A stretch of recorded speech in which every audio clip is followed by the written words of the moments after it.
Hello everyone, welcome back to is English literature. और आज हम डिस्कस करेंगे one of the most beautiful and deeply philosophical poems the soul's prayer by Sarojini Naidu. तो सरोजिनी नायडू को Nightingale of India के नाम से भी जाना जाता है। उनको भारत कोकिला के नाम से जाना जाता है because of the musical beauty and emotional depth of her poetry. तो उनकी ये पोएम द सोल्स प्रेयर ये पब्लिश हुई थी उनके famous poetry collection the bird of time, songs of life, death and the spring में 1912 में। और बाद में इसको the Oxford book of English mystical words में 1917 में इंक्लूड किया गया था। तो ये जो उनकी पोएम है ये लंदन और न्यूयॉर्क से पब्लिश हुई थी। थोड़ी सी उनकी इन शॉर्ट बायोग्राफी देख लेते हैं। तो उनका जन्म 13 फरवरी 1879 में हैदराबाद में हुआ था और वो भारतीय राष्ट्रीय कांग्रेस की पहली महिला अध्यक्ष बनी और स्वतंत्र भारत की एक राज्य की पहली महिला राज्यपाल भी बनी। तो ये जो उनकी पोयम है इसमें उन्होंने आत्मा और ईश्वर के बीच एक कन्वर्जेशन दिखाई है, जिसमें कि बचपन में आत्मा ईश्वर से प्रार्थना करती है कि उसे जीवन के हर सुख और हर दुख का अनुभव कराया जाए ताकि वो जीवन और मृत्यु के रहस्यों को बेहतर समझ सके।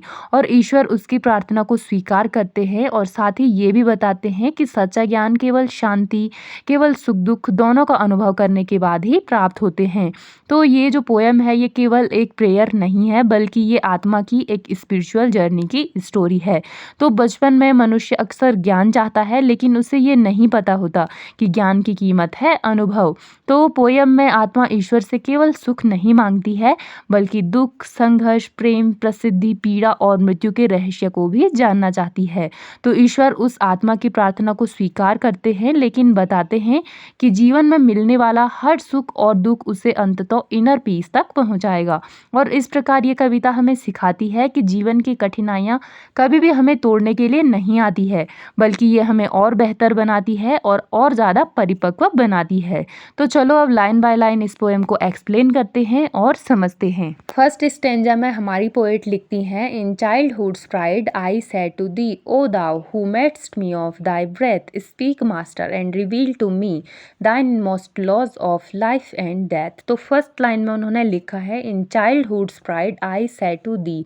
तो यहाँ पे वो अपने बचपन को याद करती हैं और कहती हैं कि जब बचपन में उनको अपने ज्ञान पर और अपनी जिज्ञासा पर बहुत गर्व था तब उन्होंने ईश्वर से बात की।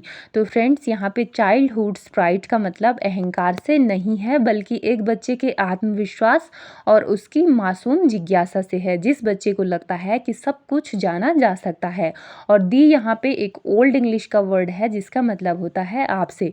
तो वो कहती है कि बचपन में उन्होंने ईश्वर से बात की, O thou who madest me of thy breath. तो अब वो ईश्वर को एड्रेस कर रही है। दाउ भी यहाँ पे एक ओल्ड इंग्लिश का वर्ड है जिसका मतलब होता है यू। तो वो दाउ से गॉड को एड्रेस करती हैं और कहती है, हे प्रभु who madest me of thy breath. तो मेडस्ट का मतलब यहाँ पे मेड से है यानी कि बनाया। अब वो कह रही हैं, हे प्रभु आपने ही अपनी दिव्य श्वास से मेरा निर्माण किया है, दाई ब्रेथ, मेरा निर्माण किया है। दाई भी यहाँ पे एक ओल्ड इंग्लिश का वर्ड है जिसका मतलब होता है तुम्हारी। तो तुम्हारी ही दिव्य श्वास से मेरा निर्माण हुआ है। और ये जो लाइन है ये बाइबल के उस कॉन्सेप्ट से लगती है जहाँ पे कि बताया गया है कि ईश्वर ने मनुष्य को अपनी श्वास देकर जीवन दिया। तो यहाँ पर ब्रेथ केवल सांस नहीं है बल्कि डिवाइन लाइफ फोर्स है यानी ईश्वर की जीवनदायिनी शक्ति का एक सिंबल है। फिर वो कहती है, speak master and reveal to me. तो अब वो ईश्वर से प्रार्थना करती है विनम्रता से, स्पीक हे स्वामी। यहाँ पे मास्टर उन्होंने स्वामी यानी कि गॉड को कहा है उन्होंने मास्टर, तो वो कह रही हैं, हे स्वामी मुझसे बात कीजिए एंड रिवील टू मी और मुझे सत्य बताइए। तो यहाँ पे मास्टर शब्द ईश्वर के प्रति पूर्ण समर्पण और श्रद्धा को दिखाता है कि वो ईश्वर को डेडिकेट करती है खुद को और सत्य जानना चाहती है कि ईश्वर उनको बताए जो जीवन का सत्य है। Thine inmost laws of life and death. अब हमारी पोएट अपनी सबसे बड़ी इच्छा व्यक्त करती है। वो जानना चाहती है कि जीवन क्या है और मृत्यु क्या है, मनुष्य क्यों जन्म लेता है, मृत्यु के बाद क्या होता होता है, यानी कि वो जीवन और मृत्यु के जो सबसे गहरे रहस्य होते हैं उनको समझना चाहती है। तो फर्स्ट स्टैंजा में आत्मा ज्ञान की खोज शुरू करती है। अब सेकेंड स्टैंजा में पोएट लिखती हैं, give me to drink each joy and pain which thine eternal hand can mete, for my insatiate soul would drain earth's utmost bitter utmost sweet. तो यहाँ पे देखो उन्होंने लिखा है, give me to drink each joy and pain. आत्मा ईश्वर से कहती है कि मुझे सुख और दुख दोनों भोगने दीजिए। तो यहाँ पे ड्रिंक शब्द केवल पीने से नहीं मतलब रखता है, बल्कि ये पूरी तरह अनुभव करने से मतलब रखता है। यानी कि वो कहते हैं कि मुझे जॉय भी एक्सपीरियंस करने दीजिए और पेन भी एक्सपीरियंस करने दीजिए। तो ध्यान दीजिए कि आत्मा केवल सुख नहीं मांगती है बल्कि दुख भी मांगती है, क्योंकि उसे विश्वास है कि जीवन को अगर पूरी तरह समझना है तो इसके लिए दोनों एक्सपीरियंसेस होना बहुत ज़रूरी है। अगर हमारे पास दुख भी है और सुख भी है तो हम जीवन को बेहतर समझ सकते हैं। विच thine eternal hand can meet. अब आत्मा कहती है कि जो कुछ भी आपकी अनंत शक्ति मेरे लिए निर्धारित करे मैं उसे स्वीकार करूंगी। तो फ्रेंड्स, दाइन भी यहाँ पे एक ओल्ड इंग्लिश का वर्ड है जिसका मतलब होता है आपकी।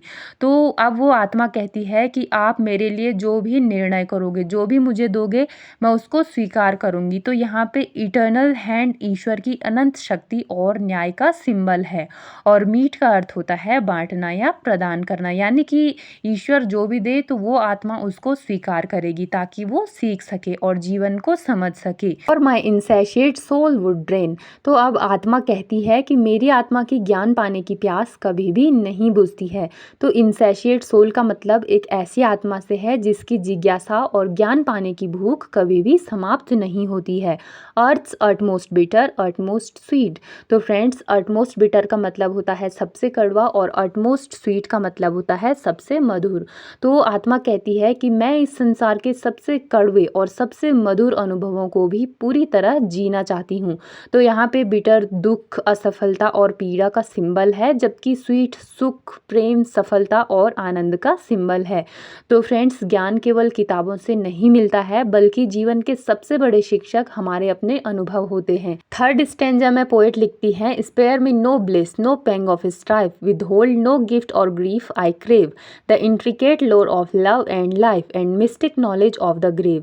तो उन्होंने लिखा है, स्पेयर मी नो ब्लिस, मुझे किसी भी सुख से वंचित मत कीजिए, नो पेंग ऑफ स्ट्राइफ, और ना ही किसी संघर्ष से बचाइए।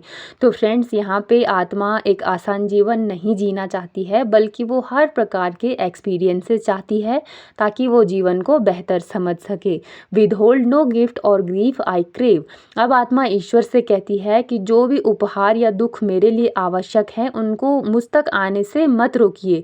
तो यहाँ पे गिफ्ट का मतलब केवल खुशी से नहीं है बल्कि कई बार दुख भी ईश्वर का सबसे बड़ा उपहार बन जाता है, जिन दुखों से हम कुछ सीखते हैं। The intricate lore of love and life. अब आत्मा प्रेम और जीवन के जटिल रहस्यों को भी समझना चाहती है। तो लोर का मतलब यहाँ पे गहरे ज्ञान से है। तो ये आत्मा जीवन के जो सबसे गहरे रहस्य हैं उनको समझना चाहती है। And mystic knowledge of the grave. अब वो मृत्यु के रहस्य को भी जानना चाहती है। तो यहाँ पे ग्रेव केवल कब्र नहीं है बल्कि मृत्यु के बाद एक आध्यात्मिक सत्य का प्रतीक है, और आत्मा उस आध्यात्मिक सत्य को भी जानना चाहती है। तो मनुष्य तब तक पूर्ण ज्ञान प्राप्त नहीं कर सकता है जब तक वो जीवन के और मृत्यु के दोनों पहलुओं को स्वीकार नहीं कर लेता है। अब फोर्थ स्टैंड जाता है, Lord thou didst answer stern and low. अब ईश्वर पहली बार उनको उत्तर देते हैं और ईश्वर की आवाज़ कठोर है और शांत है। स्टर्न का मतलब होता है कठोर और लो का मतलब शांत। तो ईश्वर की आवाज़ कठोर है और साथ ही साथ शांत है। इसका मतलब है ईश्वर सत्य बोलते हैं, फिर चाहे वो सुनने में कठिन लगे। Child I will hearken to thy prayer. अब ईश्वर कहते हैं चाइल्ड, तो वो उस आत्मा को चाइल्ड कह रहे हैं, जैसे कि हम सब ईश्वर की संतान हैं। तो वो कहते हैं चाइल्ड, बच्चा, मैं तुम्हारी प्रार्थना को ध्यानपूर्वक सुनूंगा। हार्कन का मतलब यहाँ पे है ध्यानपूर्वक सुनना। तो वो उस आत्मा से कह रहे हैं कि बच्चे, मैं तुम्हारी प्रार्थना को ध्यानपूर्वक सुनूंगा। And thy unconquered soul shall know. अब ईश्वर कहते हैं कि तुम्हारी अजय आत्मा सब कुछ अनुभव करेगी। All passionate rapture and despair. तो अब वो कहते हैं कि तुम अत्यधिक आनंद भी अनुभव करोगी और गहरे दुख भी, क्योंकि यही जीवन है और इसी के साथ तुमको सत्य सच्चा ज्ञान मिलेगा, क्योंकि जीवन सुख और दुख दोनों से मिलकर बनता है और इसी से इंसान को सच्चे ज्ञान की प्राप्ति होती है।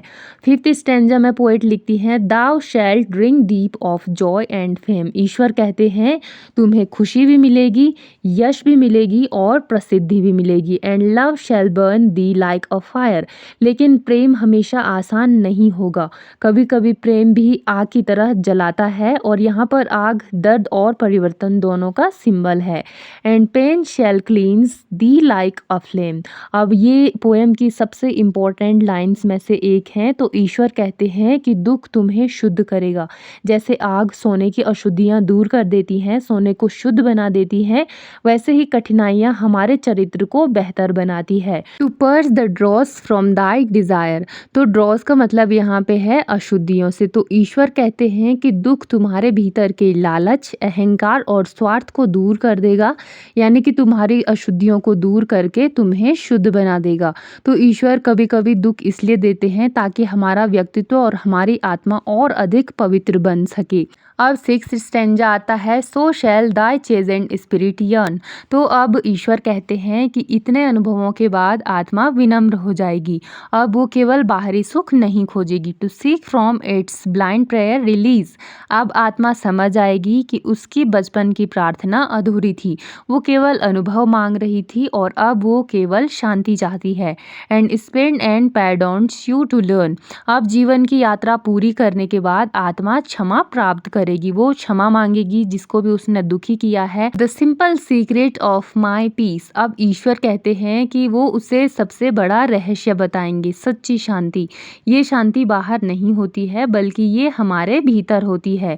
लास्ट स्टेंज आता है, अब I bending from my sevenfold height. अब ईश्वर अपने दिव्य लोक से झुककर आत्मा को शिक्षा देते हैं। सेवन होल्ड हाइट यहाँ पे स्वर्गीय और आध्यात्मिक ऊंचाई का एक सिंबल है। Will teach the of my quickening grace. अब ईश्वर कहते हैं कि मैं तुम्हें अपनी जीवनदायिनी कृपा का अनुभव कराऊंगा। Life is the prism of my light.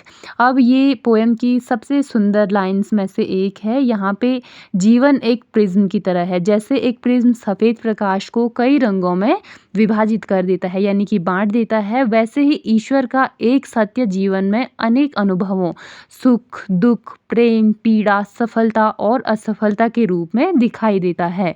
And death the shadow of my face. अब ईश्वर कहते हैं मृत्यु मेरा अंत नहीं है, वो केवल मेरी उपस्थिति की एक छाया है, अर्थात मृत्यु अंत नहीं है बल्कि ईश्वर तक पहुंचने का एक मार्ग है। और यहाँ पे हमारी पोएम एंड होती है। तो फ्रेंड्स, लास्ट स्टेंजा हमारी पोएम का सबसे सुंदर स्टेंजा था, क्योंकि इस स्टेंजा में उन्होंने बताया है कि मृत्यु जीवन का एक सत्य है, लेकिन साथ ही साथ उन्होंने ये भी बताया है कि मृत्यु का मतलब अंत से बिल्कुल भी नहीं है, बल्कि ये ईश्वर तक पहुंचने का एक मार्ग है। तो फ्रेंड्स, आई होप आपको ये पोएम बहुत अच्छे से समझ में आई होगी। तो फ्रेंड्स, इस पोएम में हमने थीम्स देखी, spiritual growth, divine wisdom, joy and suffering, life and death, self realization, inner peace, faith in God. तो सरोजिनी नायडू की इस पोएम ने हमने देखा कि जीवन के सुख और दुख ये दोनों ही ईश्वर की योजना का एक हिस्सा है।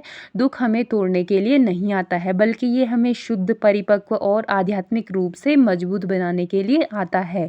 और जब मनुष्य इन सभी अनुभवों से गुजरता है तभी वो ईश्वर की सच्ची शांति को समझ पाता है और शांति के मार्ग तक पहुंच पाता है।